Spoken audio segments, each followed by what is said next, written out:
Well, I was about 15 years old, and I went to work, caught my hand in the machine. When it should have gone up, it come down on.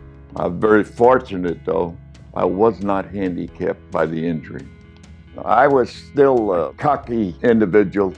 I spoke out about different things that I didn't approve of. For instance, see this ring? My wife got me that a number of years ago.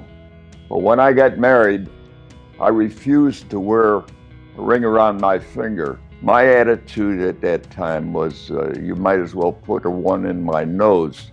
And that just cocky, smart. As I grew, I overcame those. Living through depression was a very important thing in my life. Back in those days, you didn't call a plumber or a carpenter in to do anything at your house.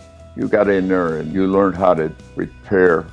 There was a lot of things I know I've learned during those years that I wouldn't have had the opportunity, say, today.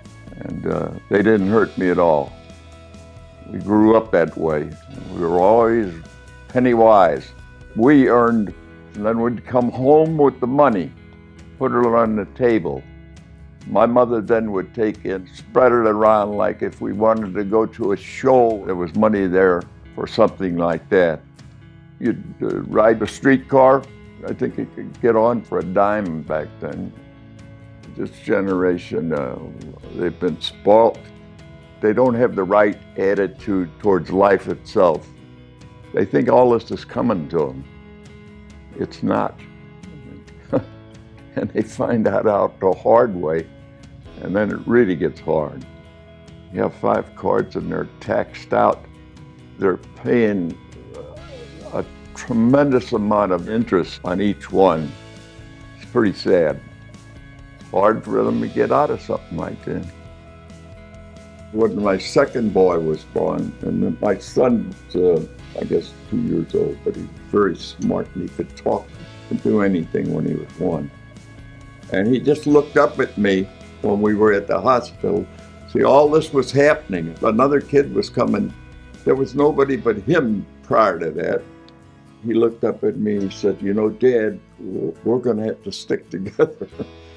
And just with those words, I realized what he was going through during that time. I never forgot it.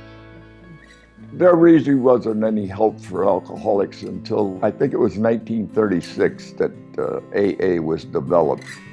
Before, an alcoholic, he just lived out his life and died. Nobody really cared for him. I'm thankful to God that everything turned out the way it is. Thankful to my wife, my kids. Very proud of them. For some reason, the good Lord has blessed me in a lot of ways. And I know I didn't deserve it. Not at one time, anyway. I don't know what else to say.